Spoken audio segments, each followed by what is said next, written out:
Itinanggi ng House Prosecution Panel ang alegasyon ni Baguio City Mayor Benjamin Magalong na may mga House Prosecutor na nagkaroon umano ng budget insertions.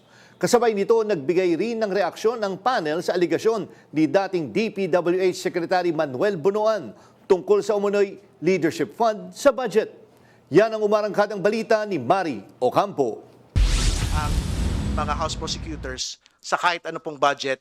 Walang batayan ayon sa House Prosecution Panel ang alegasyon ni Baguio City Mayor Benjamin Magalong na may mga prosecutor na nagkaroon umano ng budget insertions. Hinamon ni Bicol Saro Congressman Terry Ridon si Magalong na pangalanan ang mga mambabatas na sinasabing sangkot. Ngunit magpahanggang ngayon, wala pa ring naibibigay na pangalan ng alkalde. Sinungaling si Mayor Magalong, wala pong insertions ang mga House Prosecutors sa kahit ano pong budget, whether for 2026 or whether for 2027. Hindi umano posibleng magkaroon ng budget insertion ang mga House Prosecutor sa 2027 budget dahil kakalapag pa lamang ng National Expenditure Program o NEP. Wala pong deliberasyon ang House Committee on Appropriations. So papaano po magkakaroon ng insertions? Una nang itinanggi ni House Committee on Appropriations Chairperson Congresswoman Micaela Swansing na may nakalaang pork barrel o budget insertions sa pondo dahil hindi pa nakikita o nasusuri ng Kongreso ang nilalaman ng NEP. Samantala, nangangailangan pa ng mas malalim na konteksto ang mga kongresista tungkol sa alegasyon ni dating Public Works and Highways Secretary Manuel Bunuan hinggil sa umano'y leadership funds sa budget.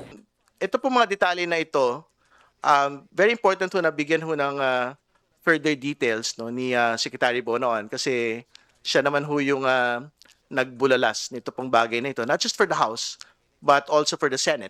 Kung totoo man, hahayaan na nila ang mga nararapat na ahensyang imbestigahan ito. Whether the Ombudsman or the Sandigan Bayan should look into, una, confirm whether there is a leadership fund. No? If there is, what are these particular line items? No? And if you see the line items, was it implemented? Ipinaliwanag naman ng panel na ang mga allocation na nakikita sa bawat distrito ay hindi otomatikong nangangahulugang pera ito para sa mga kongresista. Ang mga ahensya ng executive ang nagpapatupad ng mga proyekto para sa mga distrito. Batay sa National Expenditure Program, ayon kay Lanao del Sur Congressman Zia Alonto Adjong. So as to whether or not there are allocations per district, hindi mo naman po para sa mga congressman yan. So nakaupong mga district congressmen, para naman po yan sa mga ahensya na nagde-distribute o nag-implement ng mga proyekto sa mga districts.